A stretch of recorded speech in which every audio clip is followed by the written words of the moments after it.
Let's bring up the chart just to show how inconsequential the relief rally is that we've seen in a higher negative rate, a better negative rate. We've come up just a little bit as well, Derek. I mean, as Ms. Martinuzzi says, the chronic nature of this is extraordinary. What does chronic nature mean for good CFOs of good banks anywhere?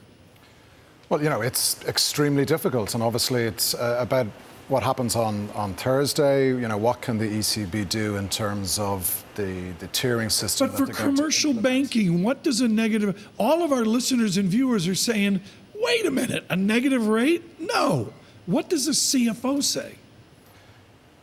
The CFO is saying that this is the kind of reflection of central bank policies and that it's an extremely difficult environment for banks, and you know there's a case to be made. It's certainly being made in Japan that we've reached that kind of what they call the reversal rate, where you've gone beyond the point where you're actually now beginning to impair the flow of credit into the real economy. Is the translation zombie, where we don't clear the market out of distressed assets, and so we have zombie corporations surviving because of the negative rate structure that Von Moltke's talking about at Deutsche Bank? I think that the central bank easing course is pretty much done and dusted, and I think that's why the focus is now beginning to shift back to governments to start to do more. And maybe that's what's going to happen when we have Lagarde at the ECB, that there's going to be a much bigger impetus towards a coordinated fiscal policy response, because obviously in terms of negative rates, as you've said, the traction you're going to get from that is